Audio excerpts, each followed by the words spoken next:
اعوذ باللہ من الشیطان بسم اللہ الرحمن الرحیم۔ شروع اللہ کے نام سے جو بہت مہربان اور نہایت رحم کرنے والا ہے۔ آج میں اپنے سننے اور جاننے والوں کے لیے بہت ہی خاص اور مجرب عمل آپ کے ساتھ شیئر کروں گی۔ میرے پیارے بہن بھائیوں، جیسے کہ میں اپنی ویڈیو میں آپ کو پہلے بھی بتا چکی ہوں اور میرے پیارے بہن بھائیوں کو خود بھی علم ہو گیا ہے کہ ماہ محرم الحرام اپنی شان و شوکت اور برکتوں کے ساتھ ماشاءاللہ آپ پہنچا ہے۔ اس مبارک ماہ میں واقعہ کربلا پیش آیا، جو کہ تاریخ کا پہلا اور آخری واقعہ رونما ہوا، جس کے طریقے اسلام میں ایک مسائل قائم ہوئی۔ اس ماہ میں ہمارے آقا دو جہاں سرور کونین حضرت محمد صلی اللہ علیہ وآلہ وسلم کے گھرانے کو شہید کیا گیا اور ان کی پاک دامن عورتوں کو گھر سے بے گھر کیا گیا۔ پیارے بہن بھائیوں، یہ واقعہ روح کو زخمی اور چھنی کر دینے والا واقعہ ہے۔ اس ماہ میں عبادات کرنا، وظیفے کرنا، عمل کرنا سنت ہے، اور میرے پیارے بہن بھائیوں، آقا دو جہاں کے گھرانے کو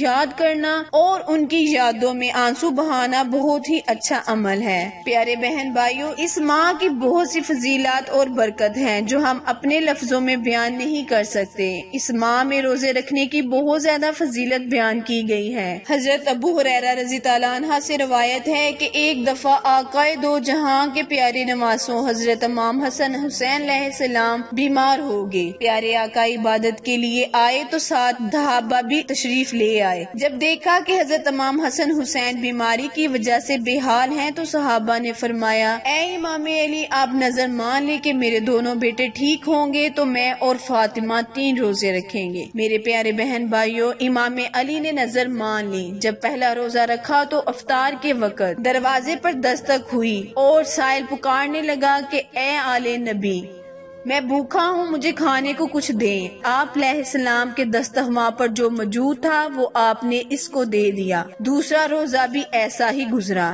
اسی طرح 3 روزے مکمل ہو گئے، لیکن فاقے کی وجہ سے دونوں نڈال ہو گئے۔ جب سرور کونین حضرت محمد صلی اللہ علیہ وآلہ وسلم کو علم ہوا تو روتے ہوئے اپنی بیٹی کے گھر آئے اور دیکھا کہ خداوندی سے دعا کی کہ اے اللہ، فاطمہ اور علی کو صبر عطا کر اور انہیں جنت میں اعلیٰ درجوں میں فائز کر۔ میرے پیارے بہن بھائیوں، اس ماہ کی بہت سے واقعات ہیں، لیکن وقت کی نزاکت کو مد نظر رکھتے ہوئے آئے ہم اپنے عمل کی جانب چلتے ہیں۔ لیکن اس سے پہلے میری آپ سے گزارش ہے کہ جو میرے بہن بھائی میرے چینل پر نئے ہیں وہ میرے چینل کو لائک کریں، شیئر کریں اور سبسکرائب کریں، تاکہ میری ہر نئی آنے والی ویڈیو آپ تک بر وقت آسانی سے پہنچتی رہے۔ میرے پیارے بہن بھائیوں، جو عمل، جو وظیفہ میں آج آپ سے شیئر کروں گی، یہ بالکل سچا اور پکا عمل ہے جو کہ خود میں نے اور میرے دوستوں نے کیا اور اس سے فیض یاب ہوئے۔ چونکہ عمل کا دار و مدار نیتوں پر ہے، تو اگر آپ کا بھی یقین پختہ ہوگا